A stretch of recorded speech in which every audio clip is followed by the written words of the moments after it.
Halo guys, kembali lagi bersama gue si paling Football Manager, di mana gue akan memberikan tips, trik, dan tutorial cara bermain Football Manager Mobile 2024 supaya kalian bisa sukses main game ini. Oke, di video kali ini gue akan membahas salah satu pertanyaan dari netizen yang ada di kolom komentar video YouTube gue. Nah, pertanyaannya ini dari Ridwan07.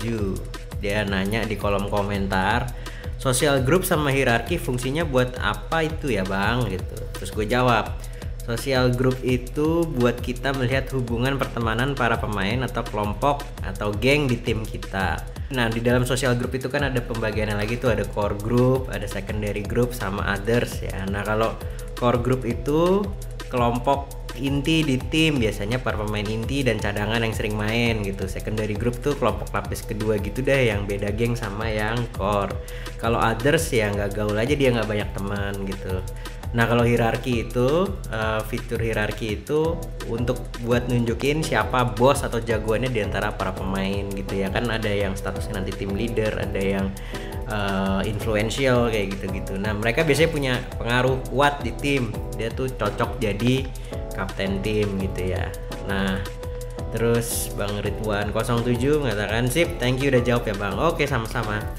Oke, ini akan gue bedah lebih lanjut lagi ya supaya bisa lebih detail.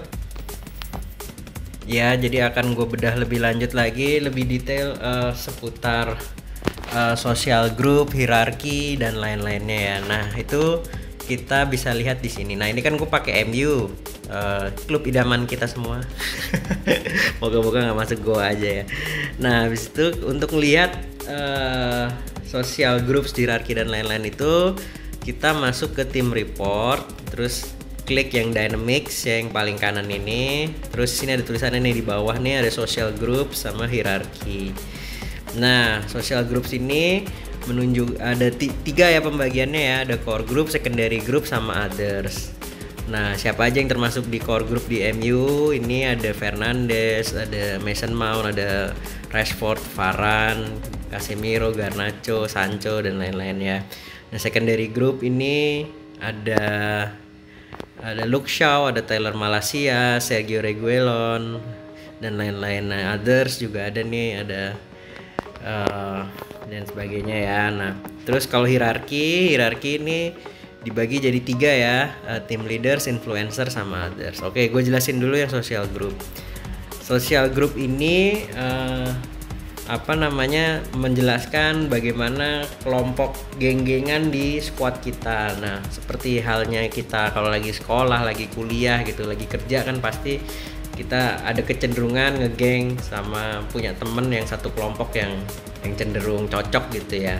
Sama juga di squad tim sepak bola gitu ya. Nah, core group ini pemain yang sering yang sering masuk di tim inti atau tim cadangan atau jadi line up yang kita bawa ke pertandingan tuh biasanya orang-orang dari core group. Makanya di sini kelihatan kan yang sering-sering main di tim inti MU kan Bruno Fernandes, Mason Mount, Marcus Rashford, Varane gitu. Nah, kalau secondary group itu yang ya masih tim cadangan, tim pelapis gitu ya, tapi tidak terlalu deket sama core group, jadi beda grup main gitu ya. Nah, kalau others itu udah bener-bener beda geng gitu ya. Nah, ngaruhnya apa? Kalau di tim, ngaruhnya mereka adalah orang-orang yang berpengaruh menentukan moral naik turunnya squad kamu gitu ya. Kalau Bruno Fernandesnya lagi bagus, dia bisa mempengaruhi yang lain gitu. Mason Mountnya bagus, dia bisa mempengaruhi yang lain karena dia hitungannya secara hierarki di sini tim leaders gitu ya. Tim leaders nih kan berarti dia punya pengaruh sebagai pemimpin yang disegani di ruang ganti. Nah, jadi pentingnya itu adalah kita harus memahami peran dia di tim gitu ya.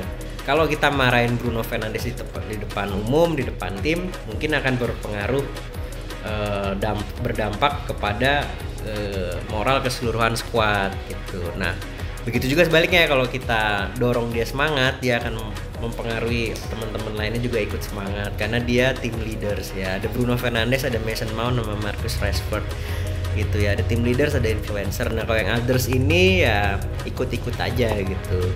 Nah, tapi kita juga bisa mengubah tatanan ini ya, tatanan hierarki mereka gitu. Dengan cara kita jadiin kapten gitu. Misalkan gue mau naikin ini, gue mau meningkatkan pengaruh dari si Casemiro gitu ya. Nah, tinggal gue jadiin aja dia kapten gitu. Gantiin Rafael Varane gitu misalkan. Terus kita jadiin Casemiro di sini. Nah, oke, ini continue dulu untuk ganti hari.